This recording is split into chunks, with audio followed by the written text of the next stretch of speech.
आमानंकर प्रिय प्रभु जीशु ख्रीष्टंकर पवित्र महानामरे जी आमानंकर परित्राणकर्ता पाप क्षमाकारी उद्धारकर्ता शांतिदाता ताहांकर पवित्र महानामरे मु मोर समस्त प्रिय भाई भौणी मानंकु प्रियजन मानंकु एवं प्रभुंकर दास दासी मानंकु मोर हृदयर श्रद्धा स्नेह प्रेम एवं अभिनंदन ज्ञापन करुछि।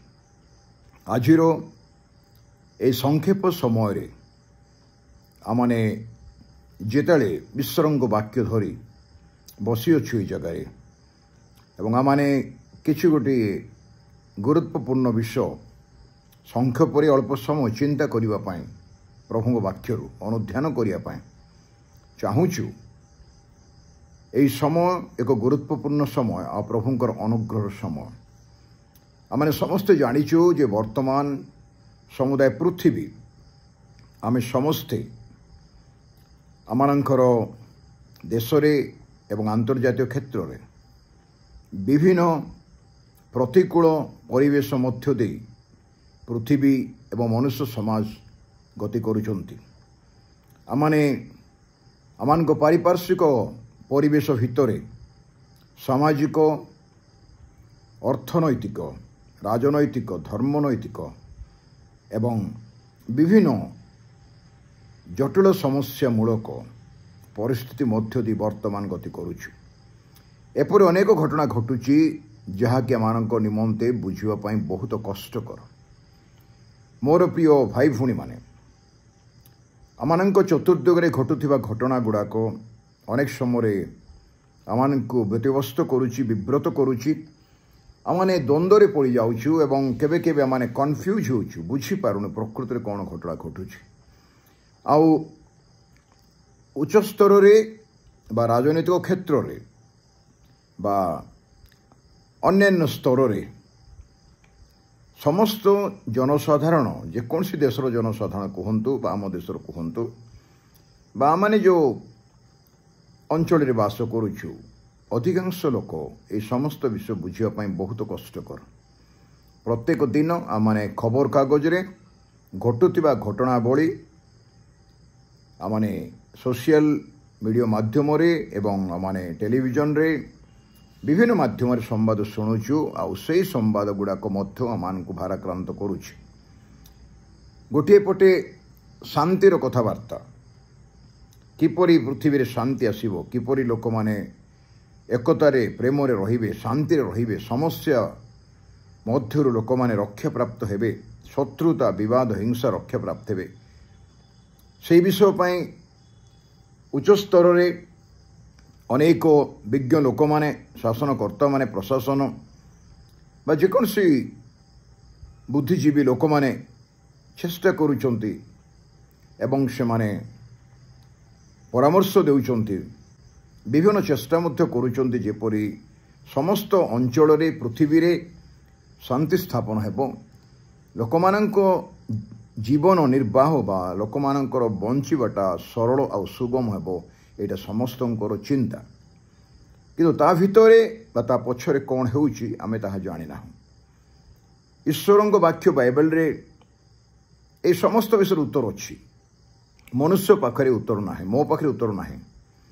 आ मु जहाँ भी दीपद पढ़ापी चाहूँगी बा दीपद कहवाई चाहूँगी बा शेयर करने चाहूँगी शिखायापी नुहे किंतु परस्पर बुझा निमंते ताहा मोर निजर ज्ञान रु बा निजर बुद्धि रे बा निज कौशल रे बा कार शुणिकी बा कौन सी बही पढ़िकी मु कहवाई चाहूना।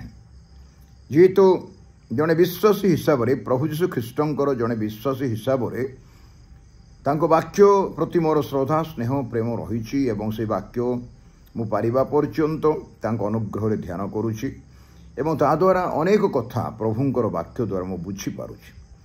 केवल मो कथा मु कहू नाही प्रभुंकर अनेक दास माने सारा पृथ्वी रे आमानक देश रे आपण माने मध्य जेकोसी स्थानीय मंडली रे बा अछंती से जगह रे मध्य आपण जेतेले ईश्वरंक वाक्य बाइबल पढुचंती अनेक गुडी गुरुत्वपूर्ण विषय बुझिबा पई आपणक पई मो पई सहज हो पारुछि। जदि बा समस्त विषय बुझापी मो कष्टकर विषय किंतु अल्प किछि विषय आमे बुझी पारुछु।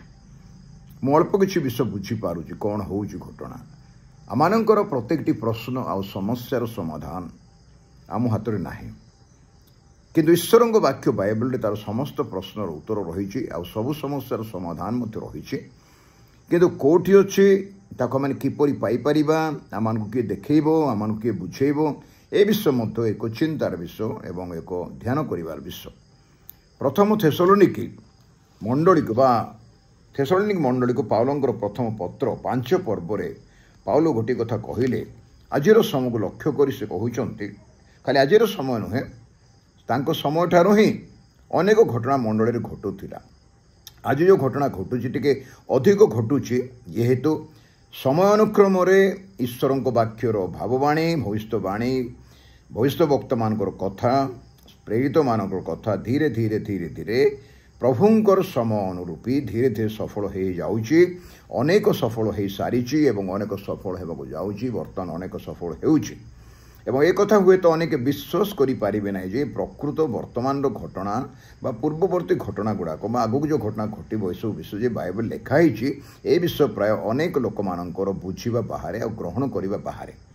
ଏଇଠି ଏପରି ଲେଖାଯାଇଛି, ପ୍ରଥମ ଥେସଲୋନିକୀୟ 5 ପର୍ବ 1 ପଦରୁ 4 ପଦ ପର୍ଯ୍ୟନ୍ତ। କିନ୍ତୁ ହେ ଭାଇମାନେ, କାଳ ଓ ନିର୍ଦ୍ଦିଷ୍ଟ ସମୟ ସମ୍ବନ୍ଧରେ ତୁମ୍ଭମାନଙ୍କ ନିକଟକୁ କିଛି ଲେଖିବାର ଆବଶ୍ୟକ ନାହିଁ।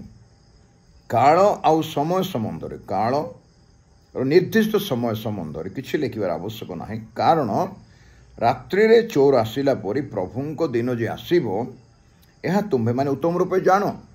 ଯଦି ଆମେ ଜଣେ ପ୍ରକୃତ ବିଶ୍ୱାସୀ ପ୍ରଭୁ ଯୀଶୁ ଖ୍ରୀଷ୍ଟଙ୍କୁ ନିଜର ବ୍ୟକ୍ତିଗତ ତ୍ରାଣକର୍ତ୍ତା ପ୍ରଭୁ ବୋଲି ବିଶ୍ୱାସ କରି ହୃଦୟରେ ଗ୍ରହଣ କରିଛୁ, ତାଙ୍କ ନାମରେ ବିଶ୍ୱାସ କରିଛୁ ଏବଂ ଆମମାନଙ୍କର ଈଶ୍ୱରଙ୍କ ବାକ୍ୟ ବାଇବଲ ସହିତ ସମ୍ପର୍କ ରହିଛି ଏବଂ ଆମେ ପ୍ରାର୍ଥନା ଜୀବନ କାଟୁଛୁ, ଆମେ ଏକ ମଣ୍ଡଳୀରେ ବିଶ୍ୱସ୍ତ ଭାବରେ ପ୍ରଭୁଙ୍କର ସେବା କାର୍ଯ୍ୟ କରୁଛୁ ଏବଂ ପ୍ରଭୁଙ୍କର ଲୋକମାନଙ୍କ ସହିତ ସହଭାଗିତା କରୁଛୁ ଏବଂ ବିଶେଷ କରି ବାକ୍ୟ ଦ୍ୱାରା ସହଭାଗିତା କରୁଛୁ, ତାହେଲେ ଆମେ କାଳ ଆଉ ସମୟ ସମ୍ବନ୍ଧରେ ଆମେ ଅଜ୍ଞ ରହିବା ଏଇଟା ନୁହେଁ, ଆମେ ଜାଣିବାକୁ ପାରିବା ପ୍ରକୃତ ଘଟଣା କ'ଣ ଘଟୁଛି।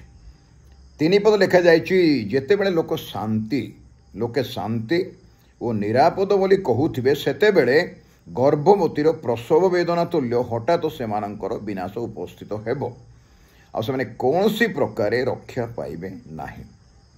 କିନ୍ତୁ ହେ ଭାଇମାନେ, ତୁମ୍ଭେମାନେ ଅନ୍ଧକାରରେ ନାହଁ ଯେ ସେହିଦିନ ଚୋର ପରି ଅନପେକ୍ଷିତ ଭାବରେ ତୁମ୍ଭମାନଙ୍କ ନିକଟରେ ଉପସ୍ଥିତ ହେବ, କାରଣ ତୁମେମାନେ ସମସ୍ତେ ଆଲୋକ ଓ ଦିବସର ସନ୍ତାନ। ପ୍ରଭୁ ଗୌରବ ପାଆନ୍ତୁ। ଈଶ୍ୱରଙ୍କ ବାକ୍ୟ କହୁଛି, ତାଙ୍କୁ ଯୀଶୁଖ୍ରୀଷ୍ଟଙ୍କୁ ଗ୍ରହଣ କରିଥିବା ଲୋକ, ପରିତ୍ରାଣକର୍ତ୍ତା ଉଦ୍ଧାରକର୍ତ୍ତା ବୋଲି, ପାପ କ୍ଷମାକାରୀ ବୋଲି ଯେଉଁମାନେ ବିଶ୍ୱାସ କରନ୍ତି, ଗ୍ରହଣ କରିଛନ୍ତି ବା କରିବେ ବା କରନ୍ତି, ସେମାନେ ଆଲୋକର ସନ୍ତାନ, ସେମାନେ ଦିବସର ସନ୍ତାନ। ଅନ୍ଧକାର ସହିତ ତାଙ୍କର କୌଣସି ସମ୍ପର୍କ ନାହିଁ। ବାକ୍ୟ କହୁଛି ଯେ ଏଇଟା ପ୍ରସବ ବେଦନାର ଆରମ୍ଭ ମାତ୍ର। ଗୋଟେ ମା କି ଗୋଟେ ଝିଅ କି ଗୋଟେ ଭଉଣୀ, ସେଇ ଗର୍ଭ ଯାତନା ଯେତେବେଳେ ଆରମ୍ଭ ହୁଏ ଡେଲିଭରି ନିମନ୍ତେ, ଛୁଆ ଜନ୍ମ ହେବା ନିମନ୍ତେ, ଆଉ ସନ୍ତାନ କି ସନ୍ତତି ଜନ୍ମ ହେଲା ପରେ ଯେଉଁ ଖୁସି ଆସେ ସେଇଟା ତ ଅଲଗା କଥା, ତା ପୂର୍ବରୁ ଯେଉଁ ଯନ୍ତ୍ରଣା ଆସେ ଗର୍ଭ ବେଦନାର ପ୍ରାରମ୍ଭ ମାତ୍ର। এই যে কথা বাইবেল কହୁଛି ବାରମ୍ବାର, ଗର୍ଭ ବେଦନାର ପ୍ରାରମ୍ଭ ମାତ୍ର। ଆମେ ଯାହା ଦେଖୁଛୁ ବର୍ତ୍ତମାନ ପୃଥିବୀରେ ଏଗୁଡ଼ାକ ଗର୍ଭ ବେଦନାର ପ୍ରାରମ୍ଭ ମାତ୍ର।